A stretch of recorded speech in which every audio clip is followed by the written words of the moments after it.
Assalamualaikum warahmatullahi wabarakatuh. Bismillahirrahmanirrahim. Alhamdulillahirabbil alamin wa bihi nasta'in ala umuri dunya waddin wassalatu wassalamu ala asyrafil anbiya'i wal mursalin Muhammadin wa ala alihi wa sahbihi ajma'in. Amma ba'du. Rabbana zidna ilma wa warzuqna fahma. Allahumma anfa'na bima 'allamtana wa 'allimna ma yanfa'una wa na'udzu bika min ilmin la yanfa'. Allahumma taqabbal minna innaka antas samiul 'alim wa tub 'alaina innaka antal ghafurur rahim. Bapak Ibu jamaah sekalian dirahmati Allah, alhamdulillah pada petang hari ini kita bisa berada di masjid ini di Baitin min Buyutillahi Azza wa Jalla, dan kita paling tidak bisa mengerjakan atau menyiapkan beberapa hal. Yang pertama, kita beriktikaf, kita putus sebentar urusan duniawi kita, lalu kita menanti datangnya waktu salat selanjutnya, dan yang ketiga kita bertolabul ilmi atau mencari ilmu. Namun pada kesempatan sore hari ini kita akan lanjutkan ngaji kita terhadap buku Bahjatul Qulubil Abrar. Ya, jadi seperti yang pernah kami sebutkan, ya, judul kitab ini memang bagus gitu ya, dan memang isinya sesuai dengan judulnya gitu, agar kita itu menata pikiran dan perasaan kita. Bahja itu hanya keindahan, keelokan, kebaikan. Qulub ya hati, Abrar itu orang-orang yang baik, orang-orang yang berbakti. Bahjatul Qulubil Abrar itu tentang bagaimana tuh kita itu memperbaiki kualitas batin kita. Nah, ya, yang bahasan yang zahir, yang lahiriah tentu penting. Fikih dasar, fikih yang berkaitan dengan kondisi tertentu itu penting. Tapi fikih itu ada batasnya. Ya, kalau berkaitan dengan sholat, wudhu sudah benar, sholat sudah benar, sudah gitu. Secara legal formal sudah sah. Tapi yang membedakan kualitas adalah kualitas batin. Ketika wudhu, orang sama-sama wudhu, itu yang membedakan nilai wudhunya itu diantaranya adalah amal batinnya. Sama-sama sholat, sama-sama 2 rakaat, sama-sama jam 7 pagi. 5 orang, 6 orang sama-sama jam 7 pagi gitu ya. Ditinjau dari jenis amalnya saja sudah bisa beda-beda. Ada yang jam 7 sholat subuh gitu ya. Nabi itu pernah kesiangan Pak, jadi sangat diketawai, itu biasa saja.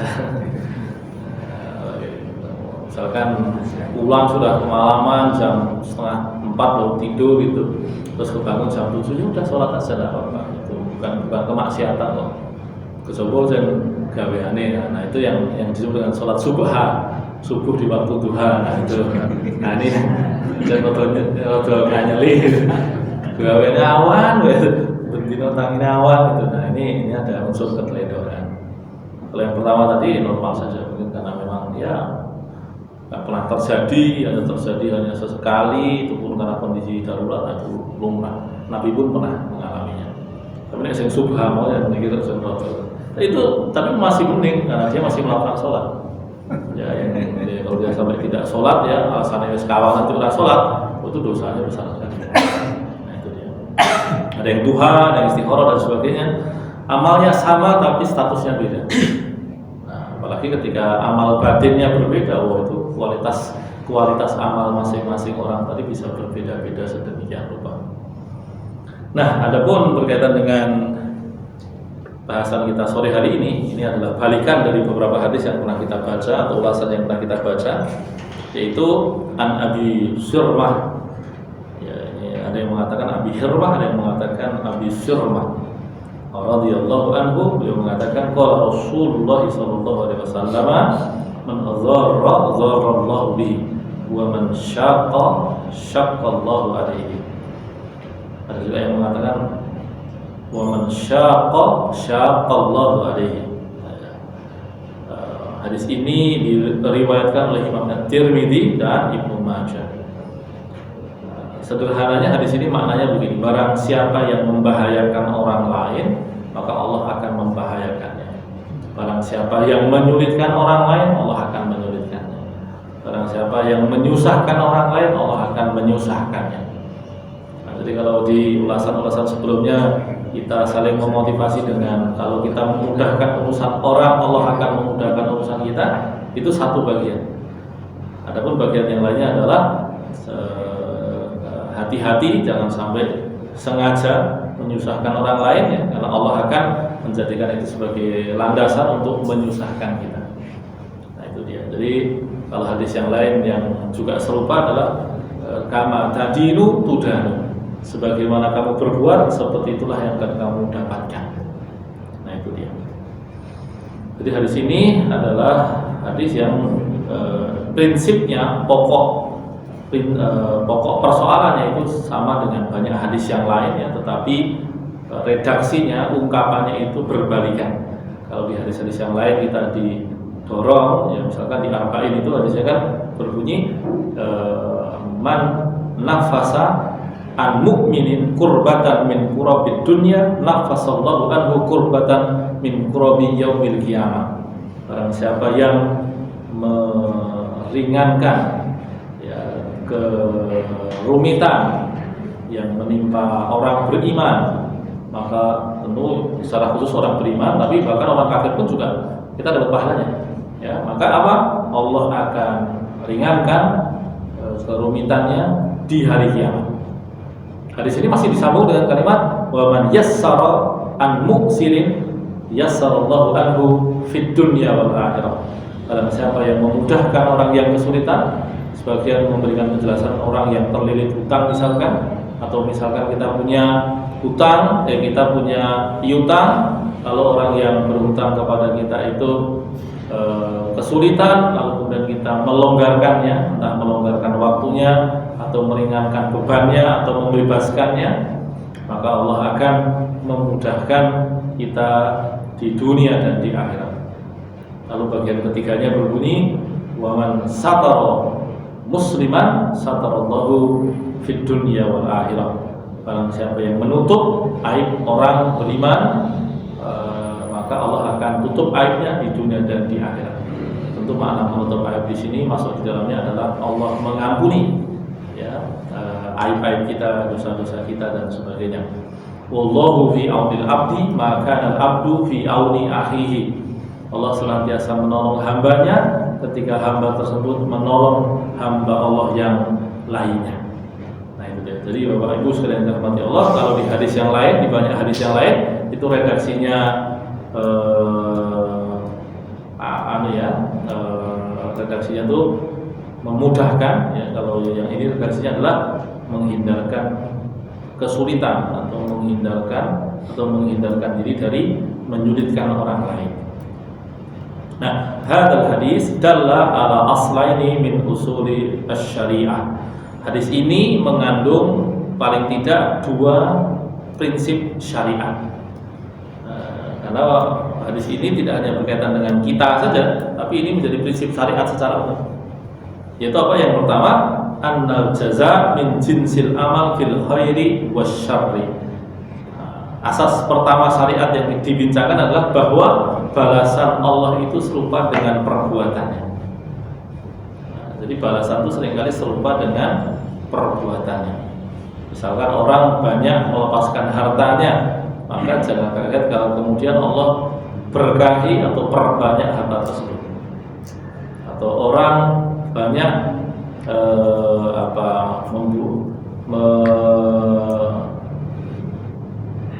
sebagian contoh di kalangan ulama salaf adalah ada orang yang menahan dirinya dari bentuk-bentuk kemaksiatan, maka Allah berikan kepada yang bersangkutan kesehatan yang panjang. Sampai ada yang usianya 80 tahun saya petakilan melayu-melayu menek wit barang ya. Nanti ditakoni sampai ada wis tuwa iso petakilan ya. Kok iso awakmu sehat gitu ya. Yang bersangkutan mengatakan, dulu ketika muda saya menjaga tubuh saya dari kemaksiatan, dan di usia tua Allah berikan kesehatan kepada tubuh saya. Itu begitu. Jadi di antara prinsip syariat yang pertama adalah balasan atas perbuatan itu serupa dengan jenis perbuatannya. Ya, dan itu nanti bentuknya bermacam-macam. Ya, ketika orang melindungi orang lain, Allah melindunginya. Orang memudahkan orang lain, Allah memudahkannya.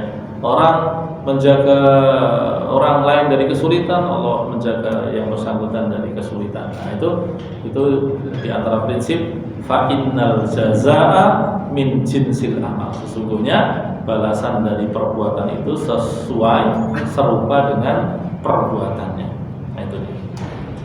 Wa hadza min hikmatillahi allati yuhmadu 'alaiha. Dan ini termasuk hikmah Allah yang manusia itu dipuji karena hal tersebut. Kama anna man amila ma yuhibbuhullahu ahabbahullahu. Contoh yang lain bentuknya apa? Ketika orang melakukan sesuatu yang Allah senangi, Allah akan menyenanginya.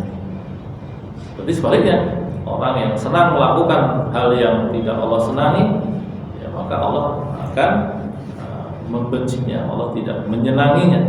Itu. Wa man amila ma yubghiduhu abghadahu. Barang siapa yang melakukan sesuatu yang membuat Allah murka, ya, amal-amal yang tidak Allah senangi, maka Allah akan murka kepadanya. Tentu yang lain, wa man yassara ala muslimin yassarallahu alaihi fid dunya wal akhirah.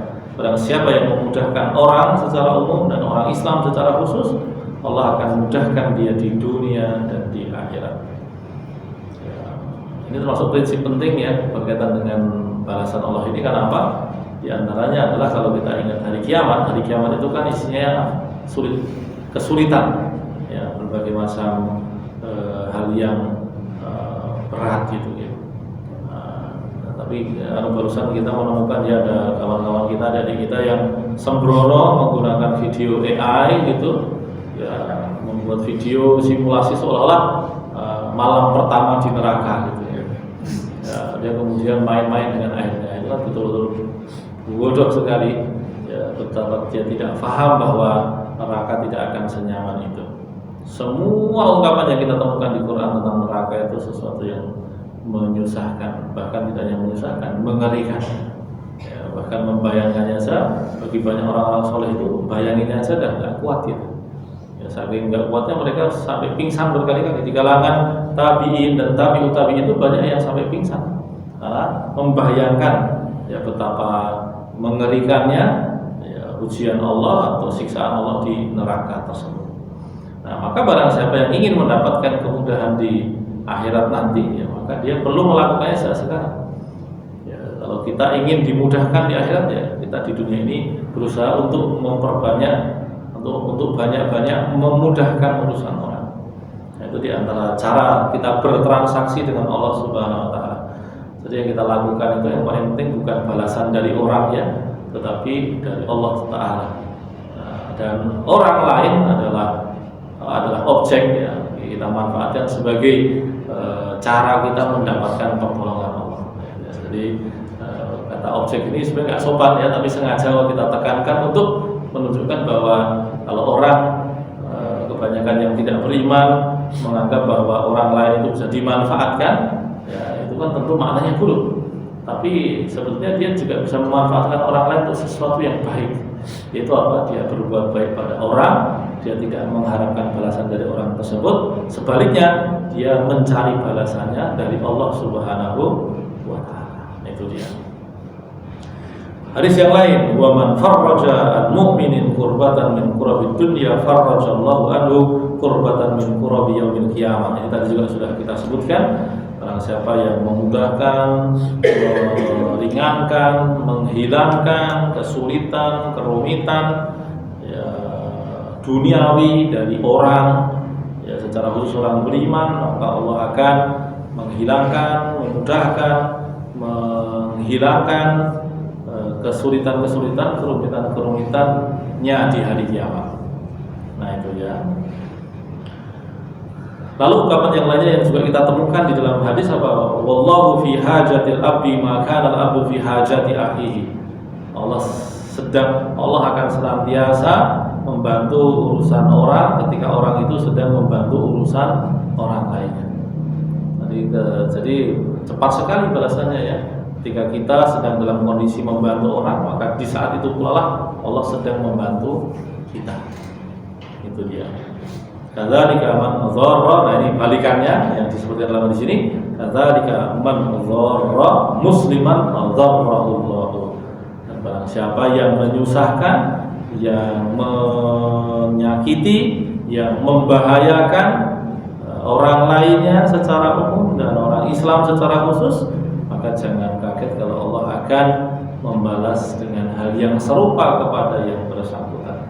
Allah akan menyusahkannya, Allah akan memberikan hal yang membahayakan pada dirinya dan sebagainya dan sebagainya. Wa man makara bihi makarallahu bihi. Barang siapa yang bermakar kepada orang secara umum dan orang Islam secara khusus, maka jangan kaget kalau Allah berbuat makar juga kepada diri. Man syaqqa alaihi syaqallahu alaihi. Ini juga sudah disebutkan ya, kalau tadi membahayakan ini menyusahkan ya, ila ghairi dzalika minal amsilah ad-dahira fi hadzal asr. Ya, sehingga prinsip pertama ini betul-betul kita kenali ya, bahwa yang namanya balasan Allah itu serupa dengan perbuatan kita. Nah, dan disitulah kita bisa memanfaatkannya untuk bertransaksi dengan Allah. Ketika kita memudahkan orang lain, itu kita niatkan aja biar dimudahkan. Ketika kita menolong orang lain, kita niatkan agar Allah menolong kita. Ketika kita menutup aib orang, kita niatkan agar Allah mengampuni dosa kita. Ketika kita menghindarkan keburukan dari orang, kita mengharap Allah menghindarkan keburukan yang serupa dari kita. Nah, termasuk ini untuk anak-anak kita sekalian ya. Kalau bapak-bapak yang sepuh mungkin anak yang gede-gede kan, tapi bisa juga untuk cucu-cucunya gitu. Ya, memang dan itu tradisinya orang-orang saleh dulu ya. Dan di Nusantara hal itu terkenal ya. Jadi ada banyak orang itu beruntung, banyak anak itu beruntung bukan karena dirinya, tapi karena tirakate wong tua. Nah itu ya. Dan ini masuk dalam bentuk bahasan ini, prinsip ini ya. Di kesalehan kita niatkan agar Allah menolong anaknya, cucunya dan sebagainya. Ya, berupa Quran bisa, berupa sholat sunnah bisa, sedekah juga bisa. Nah itu begitu. Nah, jadi itu prinsip yang pertama, bahwa Allah membalas seseorang sesuai dengan perbuatannya. Oleh karena itu kita bisa manfaatkan itu sebagai bentuk transaksi kita dengan Allah Subhanahu wa ta'ala. Adapun prinsip yang kedua adalah man'udz dharar wal madharrah. Dan ini diambil dari hadis la dharar wa la dirar. Nah, di antara prinsip syariat yang kedua adalah syariat itu selalu bertujuan untuk menghindarkan keburukan, menghindarkan bahaya, menghindarkan sesuatu yang merusak. Ya, bahkan semua bagian dari syariat itu tujuannya untuk melindungi manusia. Makanya kita mengenal yang namanya maqasidus syariah, prinsip-prinsip syariat. Nah, prinsip syariat itu maksud syariat atau tujuan-tujuan syariat. Nah, di antara tujuan syariat yang paling dasar itu ada satu, hifdzuddin, menjaga keberagamaan seseorang. Allah itu melarang orang dari menyekutukan Allah. Itu bukan karena Allah butuh. Allah mah nggak peduli kita itu taat atau nggak taat. Allah nggak dapat apa-apa. Allah sebagainya. Allah nggak butuh kita. Nah, tetapi ketika kita menyembah selain Allah, itu yang goncang itu jiwa kita sendiri. Tidak akan ada kebaikan, ketentraman, kemantapan dengan menyembah selain Allah Subhanahu wa ta'ala. Maka ketika Allah menyuruh hambanya untuk menyembah Allah semata, itu sepenuhnya dampaknya ya ke jiwa hambanya yang taat tersebut. Jadi hifdzuddin. Yang kedua adalah apa? Hifdzul akal, ya, melindungi akal. Kenapa pendidikan itu pahalanya, kenapa thalabul ilmi pahalanya besar, kenapa khamr itu diharamkan, kenapa termasuk turunan khamr itu berarti kan drugs ya, obat-obatan, turunannya lagi adalah pornografi. Itu karena merusak akal manusia. Jadi yang merusak kemampuan berpikir waras manusia. Nah itu dia. Lalu apalagi perlindungan syariat kepada kita, yaitu hifdzun nafas, ya, perlindungan kepada diri kita. Ya, kenapa pembunuhan tidak boleh? Kenapa semua yang membahayakan tidak boleh? Kenapa bahkan sebetulnya kalau ada yang senang nonton Habib Nurmagomedov ya, yang dia bertarung melawan orang, itu sebenarnya nggak boleh secara syariat. Dan Habib juga tahu gitu bahwa itu nggak boleh gitu sebetulnya. Ya, karena itu membahayakan, bisa menyebabkan kematian orang lain sebetulnya. Makanya Habib selalu dia mencoba menggunakan teknik kuncian. Dia menggunakan cara yang paling aman, ya, yaitu bisa melumpuhkan orang tanpa menghancurkannya. Itu dia. Tapi ya karena memang bentuknya tarung bebas, ya tetap aja tetap mukul kan, tetap nendang gitu, itu tidak bisa dihindarkan. Hanya tadi dia mencoba akhafudz dharara ini, jadi mencari kerusakan yang paling ringan, mengusahakan ke bahaya yang paling ringan. Itu dia. Nah, apalagi yang dilindungi oleh syariat, ya nasl, ya, keturunan. Kenapa perzinahan tidak boleh? Ya, kenapa kemudian balikannya adalah anak yang terlahir dari perzinahan itu terputus nasabnya. Lalu kemudian kenapa kok menyandarkan nasab kepada yang bukan bapaknya itu dosa besar? Ya, itu karena memang betul-betul nasl atau nasab atau jalur keturunan itu dilindungi oleh syariat. Apalagi harta juga, kenapa pencurian, kemudian riba, penipuan, bisnis akal-akalan, untung-untungan, nggak boleh.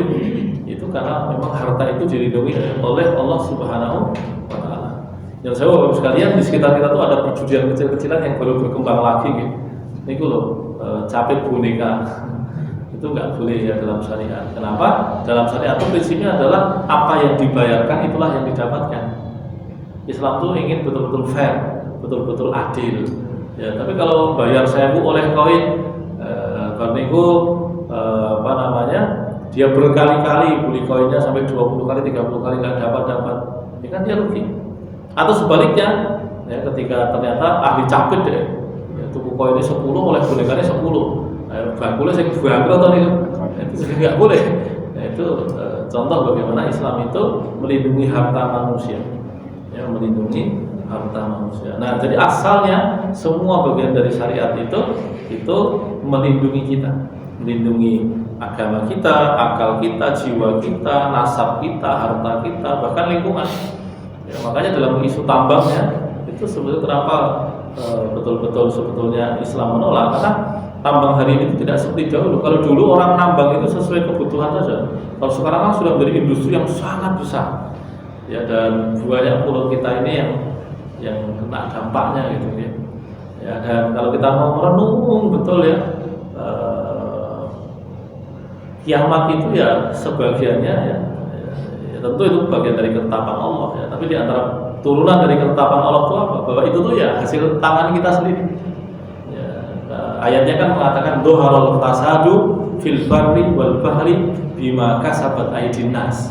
Ya, tampak berbagai macam kerusakan di lautan dan di daratan sebagai buah dari perbuatan tangan manusia. Ya, contoh misalkan di akhir zaman itu ada fenomena yang berkembang namanya al-khasaf. Al-khasaf itu tanah ambles. Ya, kalau kita renungkan, kalau dulu mungkin nggak kebayang kok bisa ambles, kenapa ya? Nah, setelah zamannya berkembang kita jadi sadar, lah ya bayangin aja perut buminya kita sedot tiap hari, ya, gasnya disedot, minyaknya disedot, apa yang disedot. Nah, berarti kan kalau bumi itu bentuknya bulat, ya maka pasti dalamnya ada yang kopong kan, pasti ada yang kosong gitu. Maka tentu benda yang ada di atasnya cepat atau lambat pasti dia akan ambles ke dalam gitu. Ya, dan keamblesan itu ketika semuanya masih serba tanah itu bisa diamati pelan-pelan kan, ambles. Tetapi kalau misalkan di atas tanah yang punya potensi ambles itu sudah kita beton tebal-tebal gitu, kita kan nggak sadar bahwa bawahnya kopong kan. Nah, suatu ketika ada goncangan ternyata amblesnya langsung dalam sekali. Itu kan memang hasil tangan kita. Nah, tapi kembali tadi prinsip memang syariat itu betul-betul ingin melindungi manusia, dan Allah itu tidak butuh pada ketaatan kita. Sebaliknya, saking kayanya Allah dan saking murah hatinya Allah, semua ketaatan yang kita lakukan itu sepenuhnya manfaatnya kembali kepada diri kita. Nah, wadh-dharar yarji'u ila ahadi amrayn, ya. Jadi yang namanya dharar itu bentuknya itu bisa dua. Yang pertama adalah imma tafwitu maslahah, dharar atau keburukan itu bisa berupa apa? Manfaat itu meleset dari kita. seharusnya dapat kebaikan meleset, itu sudah masuk ke dalam bentuk doror. Maka ketika ada orang punya hak tertentu kemudian dihalangi, itu sudah doror sebetulnya. Itu sudah doror. Ya. Misalkan yang saya mohon maaf sekali, ini untuk omongan kita bersama karena kita kan sebenarnya saling melindungi ya. Itu apa? Misalkan ada pembagian raskin. Raskin itu kan untuk orang miskin kan. Lalu kemudian oleh Pak RT-nya atau Pak RW-nya dibagi rata. Sementara dengan alasan solidaritas, lalu kemudian orang yang sebetulnya bukan miskin mendapatkannya, itu kan sebetulnya kan tidak diperbolehkan. Berarti itu ada dorornya apa? Orang yang miskin yang punya hak lebih, yaitu dia terhalang dari maslahat tersebut. Nah, itu sebetulnya juga masuk ke dalam bentuk doror tadi ya. Itu. Atau sebaliknya doror bisa berupa orang kena sesuatu yang apes, yang menyakitkan, yang membahayakan, yang merusak. Nah, itu ya. Jadi doror itu ada dua bentuk ya. Tadi ada unsur maslahat atau manfaat yang meleset, atau yang kedua adalah ada sesuatu yang merusak, membahayakan, yang menimpa seseorang. Jadi madoror itu ada dua bentuk. Nah, fadzorar ghairul mustahak la yahillu isaluhu wa amaluhu ma'anas ya. Dan doror itu ada yang sebetulnya kalau kita renungkan di dunia ini tidak ada perkara yang maslahat tulen itu nggak ada. Sebaliknya yang madorot tulen itu juga nggak ada. Yang saya mau contoh paling gampang, khamr itu hukum dasarnya haram atau halal? Haram ya. Pertanyaannya khamr ada manfaatnya nggak? Ya ada. Allah takdirkan begitu. Tapi di antara prinsip syariat itu apa? Halal dan haram itu berdasarkan yang dominan. Maka istilahnya itu al-hukmu alal aghlab, yang dominan. Khamr itu karena dominannya buruk, meskipun ada manfaatnya yang sedikit, ya tetap diharamkan. Sebaliknya, sing jenengan sing senangane salat wengi, salate ki ngono suwi, ora mung kulhu, nggih, nek perlu macane Al-Baqarah. Ya sak rakaat Al-Baqarah kan nggih lumayan kan 2,5 juz gitu. Niku bar niku isuke ngangge ngantuk-ngantuk barang gitu kan. Nah itu ada madorotnya kan? Ada. Ngantuk itu madorot. Tapi apa? Karena maslahatnya lebih besar, maka madorot itu sifatnya diabaikan, mulghot ya, diabaikan. Nah itu dia. Nah maka ketika ada doror atau keburukan itu sesuatu yang oleh syariat itu memang tidak diperbolehkan ya, maka semua jalan-jalan yang mengantarkan ke sana harus ditutupi. Contoh ya, aktivis pembela binatang gitu ya. Orang Islam tuh loh, kalau Idul Adha nyembelih sapi banyak sekali, nyembelih kambing banyak sekali, betul-betul tidak berperi kehewanan. Misalkan begitu ya. Nyembelih ketika daging gelap. Nah itu ada nggak madorot dalam yang namanya sembelihan? Ya tetap ada gitu. Tapi Allah sudah menetapkan bahwa itu tetap hukum. Apalagi pembuktian terbaru menunjukkan apa? Industri makanan itu lebih ganas dibandingkan sembelihan. Kita setahun sekali nyembelih sekian banyak, itu pun bagi yang mampu dan dikembalikan. Lalu industri-industri besar itu, wah itu ngeri sekali bahkan. Tidak ada adab dalam penyembelihannya. Ya, kemudian sapinya atau kambingnya itu betul-betul dieksekusi sampai kemudian sak balungannya sak awake kabeh diremuk dijadikan sosis misalkan. Nah, itu sebetulnya lebih mengerikan gitu. Tapi tadi ada yang abai terhadap kenyataan tersebut. Nah itu dia. Nah kembali, bal yajibu 'alal insani ayyamna ad-dararahu wa adahu anhu min sami'il busyuh. Ya semua madarat yang tidak diperbolehkan oleh Allah itu harus kita hindari. Maka menghindarkan keburukan dari orang itu pahalanya sama. Menghindarkan kesulitan dari orang itu amal kebaikan. Oke. Nah, fayudkhulu fi dzalika at-tadlis wal ghish fil muamalat wa katmil uyub fiha. Nah, bentuk-bentuk madorot itu nanti turunannya dalam keseharian bisa macam-macam. Contoh merekayasa. Merekayasa misalkan daging sapi campur babi. Itu di Jogja itu fenomenanya besar loh, bagus sekali. Makanya kalau panjenengan betul mantep, mending jangan beli gitu ya. Karena ini berdasarkan laporan di antara Satano Dono yang menekuni perkara itu kan belum menunjukkan kan konsumsi daging babi atau daging babi yang masuk ke Jogja perharinya itu besar sekali loh. Nah, kan kita juga harus hati-hati. Itu contoh tadris atau risk, penipuan dalam muamalah. Ya, namanya bisnis itu betul-betul mencari margin, tapi kalau marginnya jauh sekali, itu kan ada unsur penipuan. Ya, misalkan barangnya 5.000 dijual 7.000, 8.000, 10.000 kan normal. Tapi kalau 5.000 jadi 500.000 itu kan gila. Terjadi nggak? Ya terjadi. Ya, terjadi kan di dalam dunia bisnis kita. Nah itu dia. Lalu apa ya? Katmul uyub, yang menyembunyikan aib gitu. Ada kerusakan disembunyikan. Misalkan jualan buah ada busuknya gitu, tapi diletakkan di tengah tuh. Diletakkan di tengah itu. Nah itu juga syariat tidak mengizinkannya. Lalu makar, ya, kemudian tipuan dan sebagainya. Ya.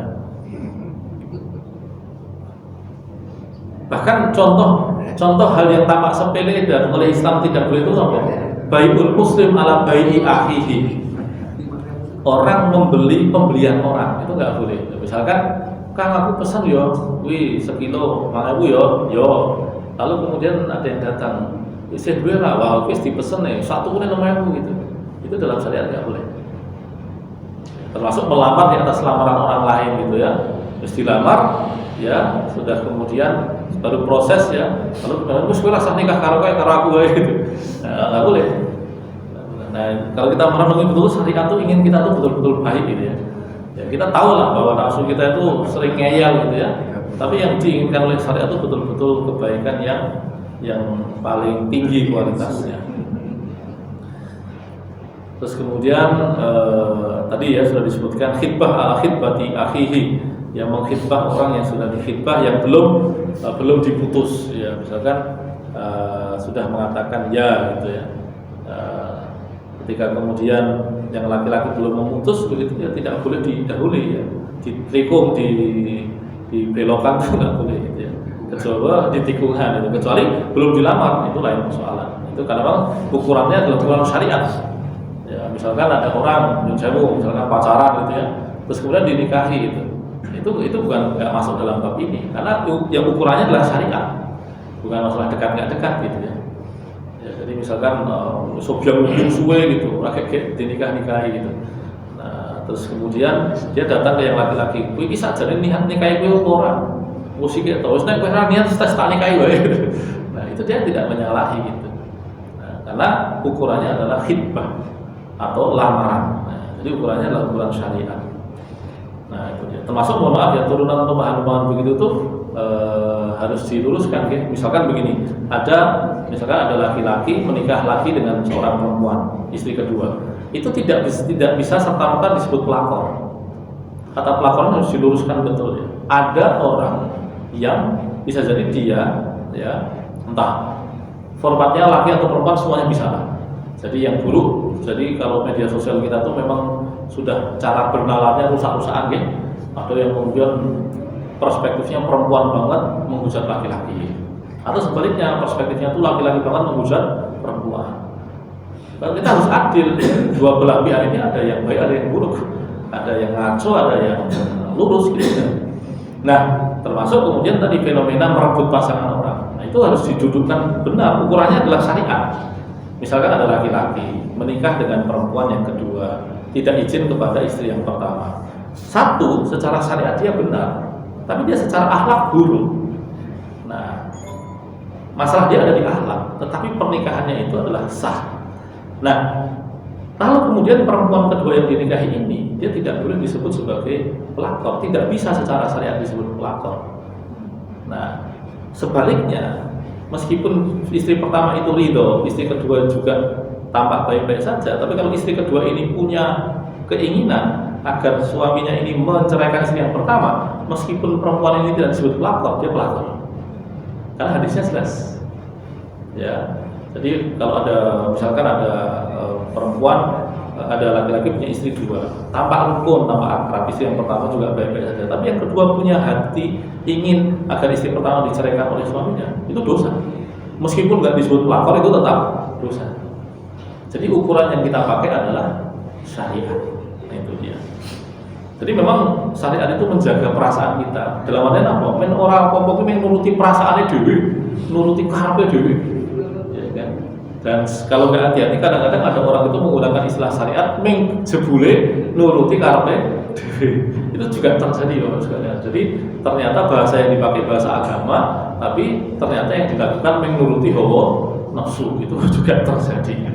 Maka kita harus hati-hati Bapak sekalian, kita ini beragama ini biar lurus, biar baik, biar saleh, ya betul-betul seperti yang diajarkan Nabi, menjadi muhsin, orang yang berihsan. Ya meskipun tangganya itu panjang ya, tangganya sangat panjang. Oke, terus kemudian termasuk yang yang Allah lindungi dengan hadis itu apa? Jangan sampai ada madorot antara rekan dengan rekan yang lainnya, teman dengan teman yang lainnya. Kadang-kadang kita tuh punya prinsip pertemanan agak kacau ya.